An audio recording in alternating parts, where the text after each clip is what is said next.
안녕하세요. 반갑습니다. 오늘 참 행복한 날입니다. 하나님께서 저와 여러분의 가정에 준비하신 하나님의 은혜와 평안이 넘쳐나기를 예수님의 이름으로 축복합니다.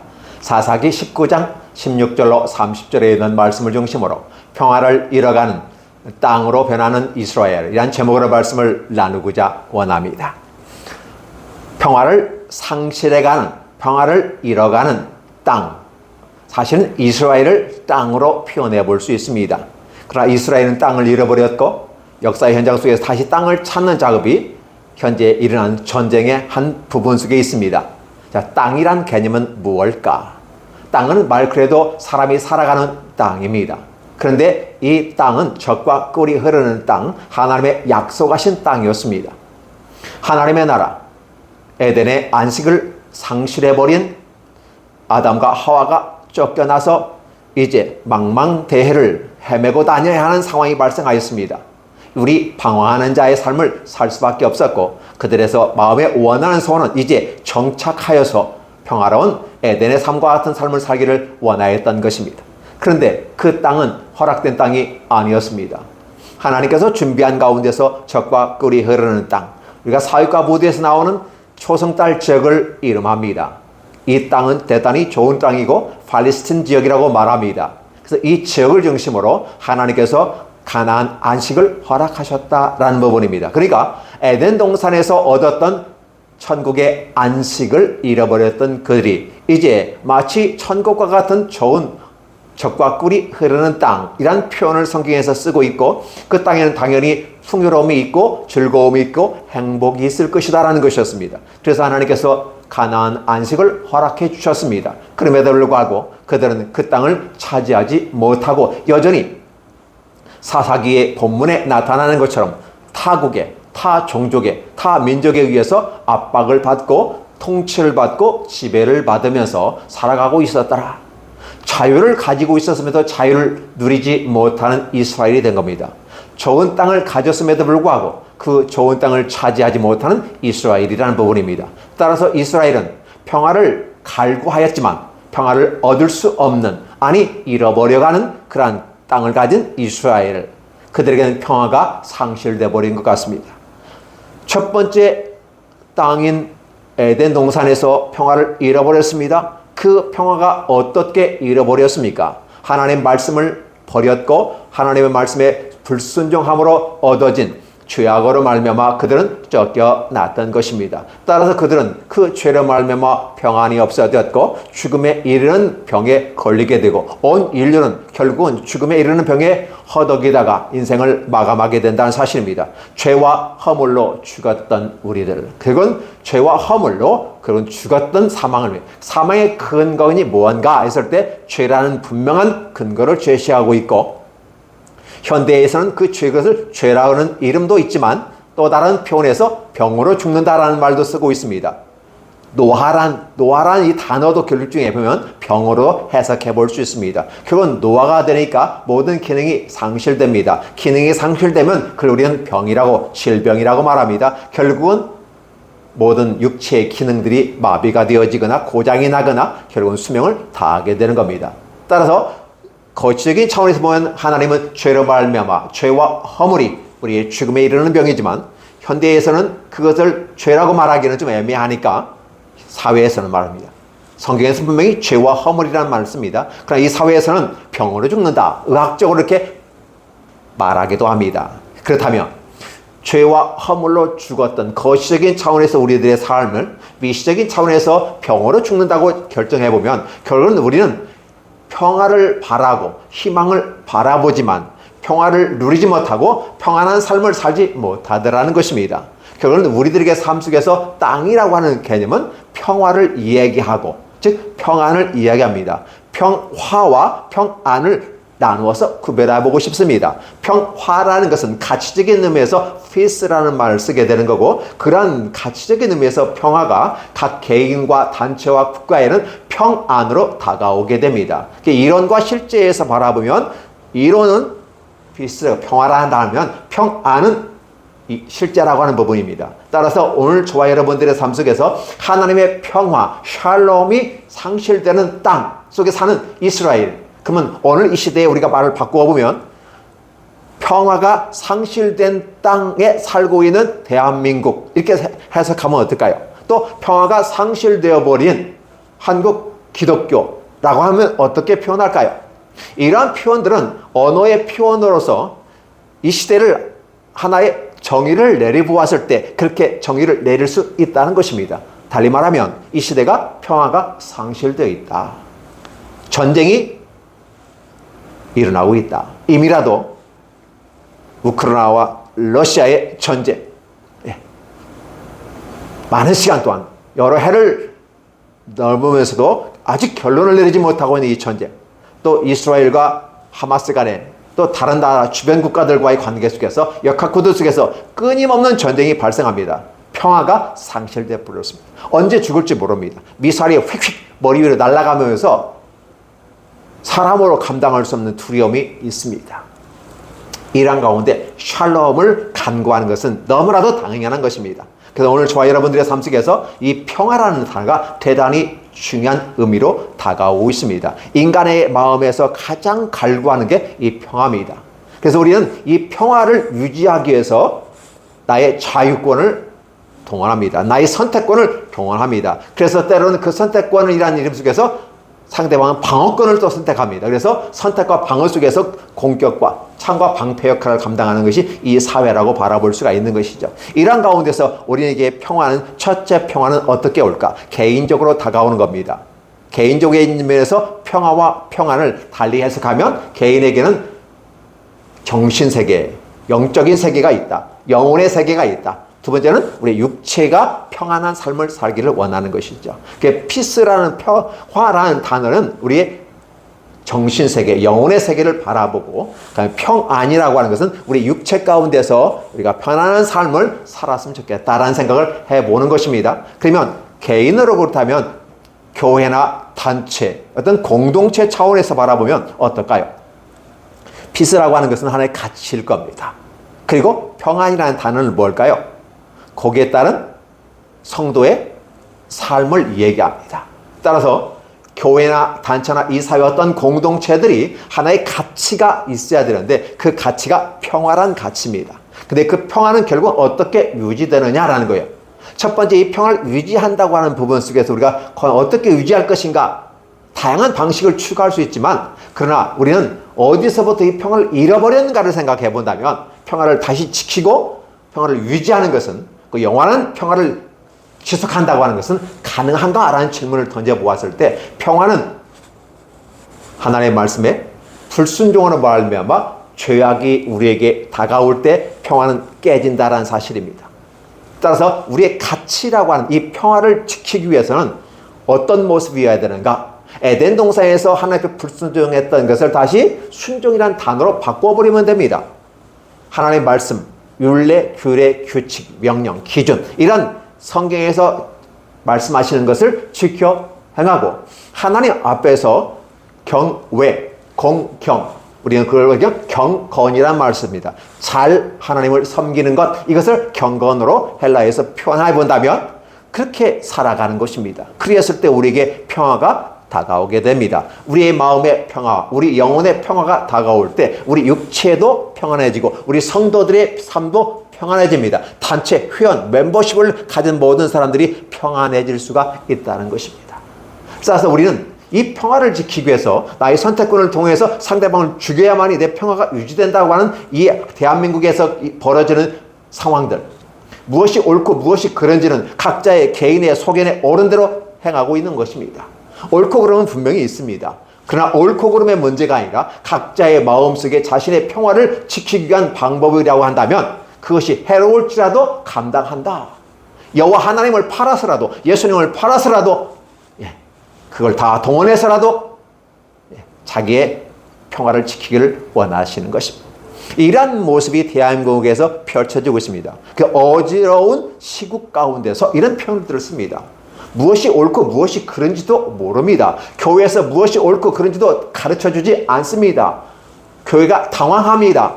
성도들은 어떠한 삶을 살 것인가 했을 때 결국은 어느 쪽에 서냐라는 결론으로 다가올 수밖에 없는데, 결국은 우리는 믿음으로 살아야 된다라고 하는 설교를 하신 분도 있고 그 진리 가운데서 해야 된다고 저는 말씀을 드렸습니다. 결국은 우리가 이 땅을 삶을 살아가는데 객관적인 부분에서 다시 한번 생각해 볼 수 있는 것입니다. 그것은 말씀 가운데 서는 것이고 진리 가운데 서는 것이고 우리는 그런 것을 믿음의 삶을 살아간다라고 표현해 보는 것입니다. 이렇게 살아갔을 때 저와 여러분에게 평화가 있다고 성경은 얘기하고 우리 하나님은 그렇게 누누이 강조하고 있다는 사실이에요. 어디에서? 신명기에서. 그래서 신명기를 직접 소리를 내어서 읽고 동영상으로 남기고 올려놨습니다. 여러분 신명기 한번 읽어보시기 바랍니다. 너무나도 좋은 말씀들이 그리고 그 말씀을 읽을 때 마치 하나님이 우리 자신에게 직접 말씀해 주시는 것 같이 그렇죠? 간접 화법이 아니라 직접 화법으로 저와 여러분의 마음속에 다가와 느껴지게 됩니다. 때로는 그 말씀을 들을 때 감격스럽고 그 말씀을 들을 때 죄송한 마음이 들고 그 말씀을 들을 때 하나님 어찌할까?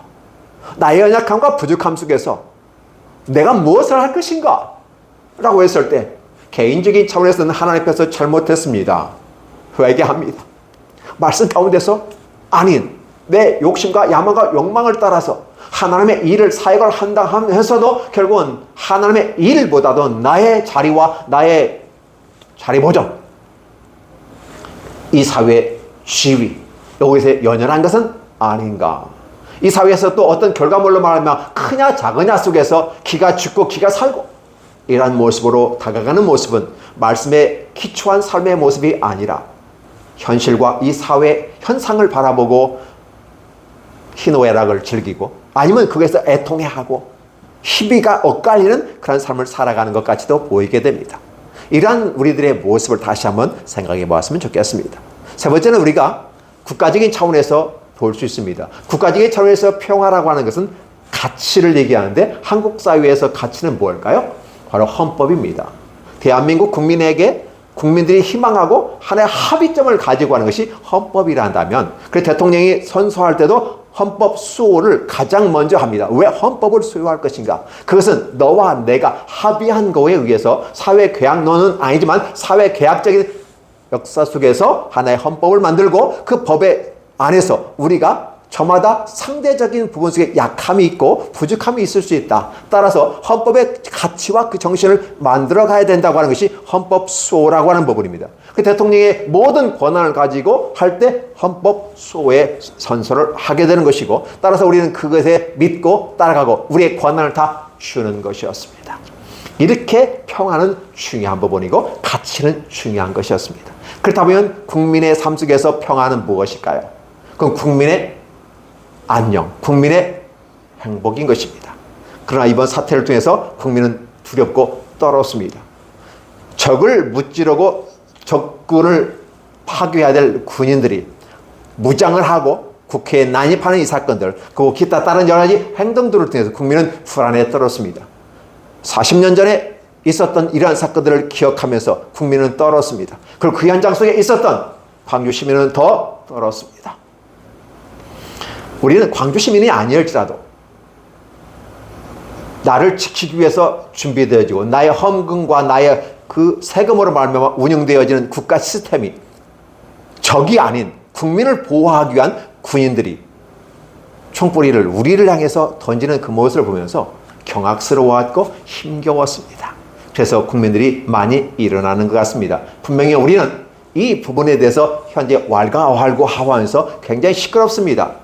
그러나 국회에서 탄핵을 얘기했고 결국은 헌법재판소에 넘어갔으므로 우리는 이러한 문제에 대해서 더 이상 왈가왈부하지 말고 일단 기다려봐야 됩니다. 헌법재판소가 그걸 인용할 것인지 그걸 기각할 것인지에 대해서 기다려보는 것입니다. 왜냐하면 모든 국민이 다 권리가 있지만 그 권리를 헌법재판소에 맡긴 것입니다. 국회에서 입법부가 결정을 하고 제안을 하게 되고 헌법재판소에서 받아들여서 결정합니다. 과연 기각이냐 인용이냐에 따라서 또 다른 사태가 발생하겠지만 우리는 어떤 절차적인 모습 속에서 반듯하게 이루어가야 됩니다.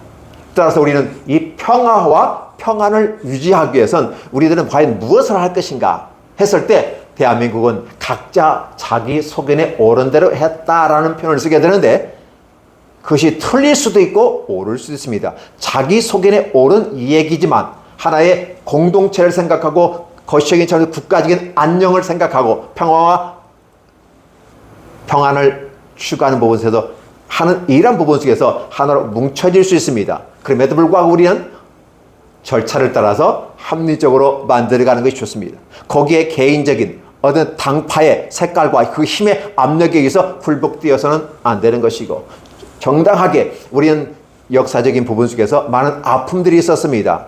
우리 현 대통령을 탄핵을 하고 때론 기각이 되어서 돌아오신 분도 계셨고 인용이 되어서 물러난 분도 있습니다. 과연 이번 사건은 어떻게 평가해야 되는지 헌법재판소의 그 손과 그 눈과 그 입에 관심을 가지고 지켜볼 뿐입니다. 단지 우리는 그 기다리면서 멍하니 앉아서 기다리지 아니하고 기도하면서 기다리기를 원합니다. 기각을 하든지 인용을 하든지 진정한 헌법의 가치 기준에 맞춰서 국민의 안녕과 국민의 기쁨과 국민의 생명을 보존하기 위해서 과연 그것이 인용될 것인가 기각될 것인가는 헌법재판소가 결정할 겁니다. 그들은 그것은 고심할 겁니다. 왜냐하면 온 국민의 눈이 쏠리는 현장이기 때문에 그렇습니다. 따라서 우리는 이러한 부분 속에서 바라보면서 이러한 부분과 겹치면서 오늘 사사기는 또 동일한 부분 속에서 하나의 아픈 현상을 보여주고 있습니다. 하나님 백성들은 12지파로 갈라져 있지만 여전히 사랑으로 뭉쳐지고 언약으로 뭉쳐지고 약속으로 뭉쳐진 하나님의 이스라엘의 공동체입니다. 그러나 각 지파별로 지도자가 없는 상태, 사사가 없는 상태, 이 상태에서 각자 자기 손에 옳은 대로 행하였다라는 그런 기준을 해볼 때 바르게 자기 소견이 옳으면 좋습니다. 전체가 대의가 다 인정하되 그것이 하나님의 말씀과 기준과 규례에서 어긋나지 아니하고 진정한 그것으로 말하며 평화가 이 땅에 이루어진다면 얼마나 바람직한 것이겠습니까? 그럼에도 불구하고 그렇지 않는 상황에서 개인이나 어떤 파당에 의해 야망과 욕심이 야망이 그 힘에 의해서 기울어져 버리면 안 된다는 사실이죠. 그래서 우리는 절차상의 어떤 절차를 제대로 수행하면서 기다리고 기도해야만 할 것입니다. 우리는 이런 상황 속에 있잖아요. 자, 그러면 오늘 이 본문은 어떤 부분일까요? 이방 땅에 가지 아니하고 여부스 땅, 제부스 땅에 예루살렘의 그때 당시는 그 땅이 이방 땅이었기 때문에 가지 아니하고 바로 베냐민 지파 땅에 가서 기브아에서 머물러 있는데 그 땅에 자기를 영접하는 사람이 없어요. 원래 이 시대는 저녁에 어떤 그 스퀘어, 광장에 앉아 있을 때 나그네들이 갈 데가 없잖아요. 연수라든지 그런 게 없고, 그래서 민박 형태로 누군가가 보고 불쌍히 여겨서 고아와 과부와 나그네를 영접하는 그것이 곧 경건이고, 그러한 모습이 자연스럽게 이루어지는 세계가 평화의 세계인데 그 누구도 영접하지 않았다. 저녁까지. 그 저녁 저물매 한 노인이 일하다가 오면서 보니까 왜 이 시간까지 이 어두운 밤에 어두워지는 이 시대에 앉아있는가 보면서 당신은 어디 와서 어디 갑니까? 라고 질문을 했을 때 자기 소속을 얘기합니다. 아마도 그 소속을 얘기하면서 이 노인이 살았던 에브라임 산지 사람이 왔다가 가는 거이기 때문에 야 같은 지역에 살았던 사람 아닌가, 그래서 더 환대한 것 같습니다. 그래서 그 노인이 이 레위 사람을 집으로 초청했고, 그래서 결국은 이 레위 사람이 어떻게 합니까? 이 노인 어르신에게 피해를 주지 않기 위해서 우리가 가진 여물과 먹을 거 다 있고 다 있으니까 밤만 이슬만 좀 피할 수 있도록 해달라고 하는 부분이었어요. 근데 노인은 이제 같은 고향 사람 만난 것 같은 느낌과 그 행복함으로 말미암아 더 좋아하면서 너의 모든 걸 다 제가 제공해야겠다 이렇게 하면서 초청합니다. 참 행복한 것처럼 보였습니다.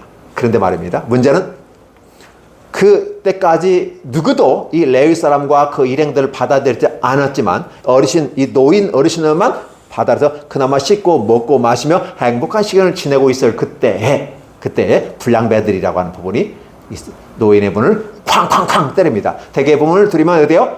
knock the door. 그래서 탁탁탁, 떡떡떡, 떡떡떡 문 좀 열어주세요. 누가 찾아왔나 봐. 이렇게 해서 문을 열어주는 거 아니겠습니까? 그런데 founding the door 쾅쾅쾅 때립니다. 왜? 불량배이니까.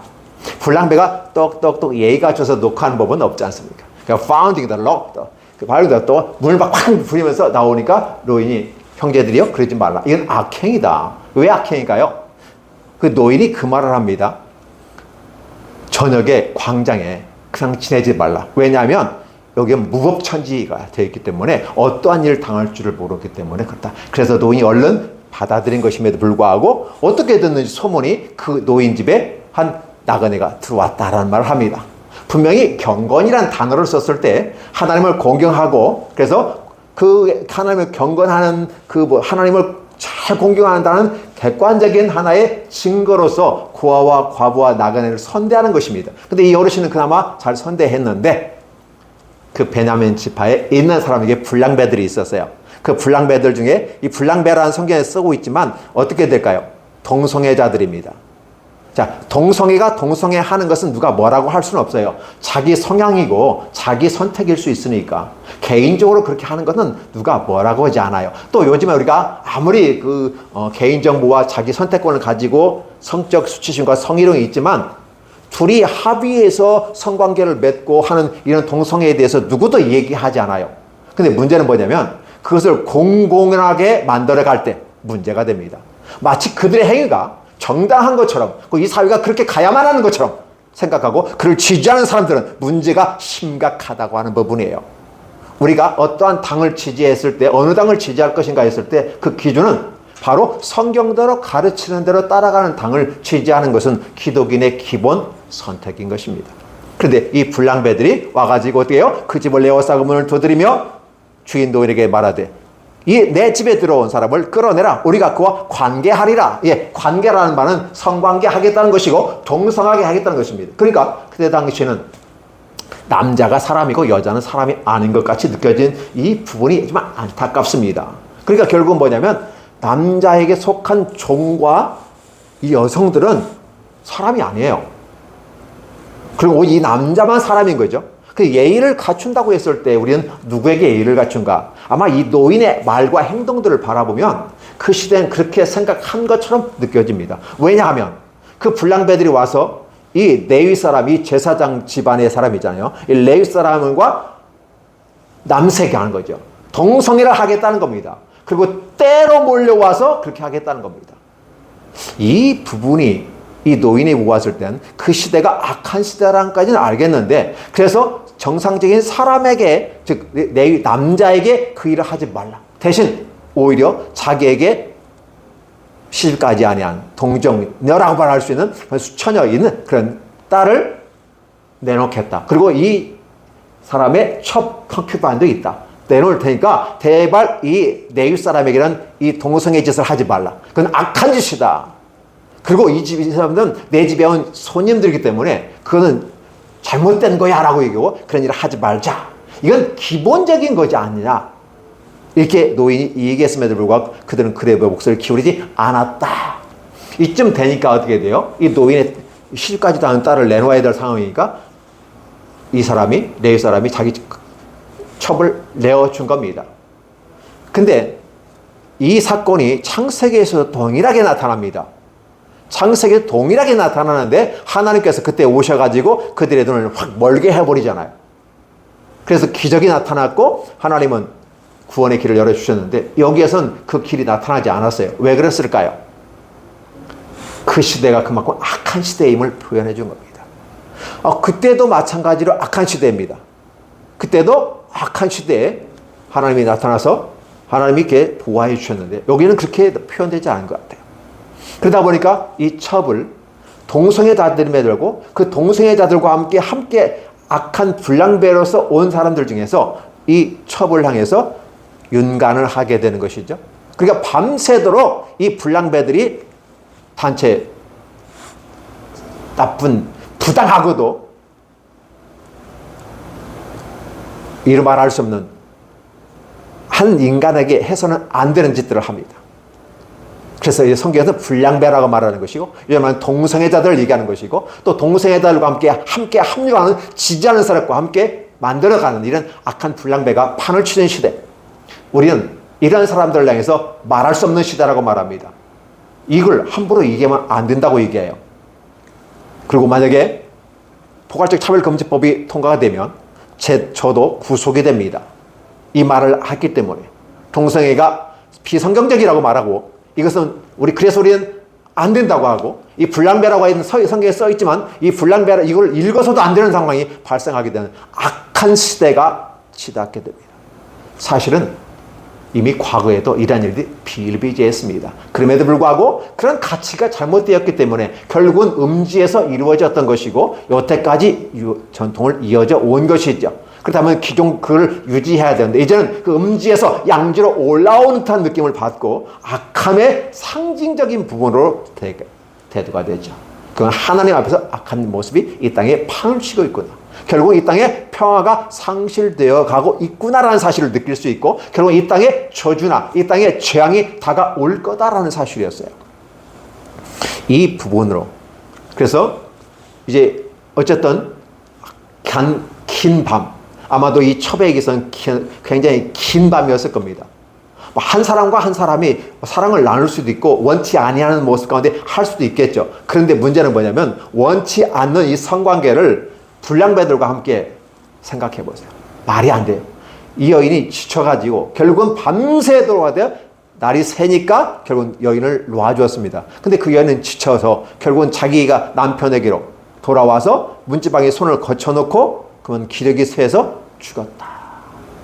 이러한 상황 속에서 그럼에도 불구하고 이 레위인이 하는 행위 보면 지금 이 시대에 이렇게 했다가는 끝나는 거죠. 이런 남편이 어디 있습니까? 아무리 차별할지라도. 그리고 그렇게 가서 분명히 악한 짓을 당할 것이 분명한데 바로 떠날 것이어가지고 문지방에 있는 모습 보고 바로 집에 가자는 이 말들을 하게 되는 거죠. 어떻게 보면 이 여인이 거의 죽었다. 아마 그렇게 미리 아마 판결을 한 것 같은 느낌을 받기도 합니다.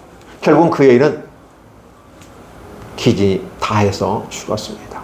그리고 그 레위 사람은 자기 당나귀에 여인을 싣고 집에 들어왔습니다. 그리고 참 힘든 일인데 동물들을 사지를 찢어서 이렇게 도축할 수 있는 부분도 있는데 이 레위 사람들은 이 일의 전문가들 아니겠습니까? 이게 제물 드릴 때 일을 하는 전문가들이기 때문에 더 가능했으리라고 생각됩니다. 일반 사람들은 좀 어렵지 않을까. 그런데 레위 사람이 칼을 가지고 자기의 첩을 12조각을 내가 12지파에 다 보내버렸습니다. 이 말은 무슨 소리냐면 인간이 할 수 있는 힘이 아무것도 없다. 결국은 이 문제는 하나님께서 허락하실 문제이고 하나님께서 벌을 주셔야 되는 부분이고 이것은 이스라엘 공동체를 깨는 평화를 부셔가는 평화를 상실해가는 적과 꿀이 흐르는 땅에서 있을 수 없는 일들을 자행하고 있는 악한 행위에 대해서 이 레위는 지금 얘기하는 것입니다. 뭐라고요? 생각해봐라. 고려해봐라. 내가 어떻게 해야 되는지 이스라엘 전체가 어떻게 해야 되는지 이런 악한 행위가 애굽 땅에서부터 탈출해서 하나님이 우리를 이 땅에 이끌어 오시기까지 어떻게 이런 일은 전에도 없었고 후에도 없을 일인데 이런 일이 있었다.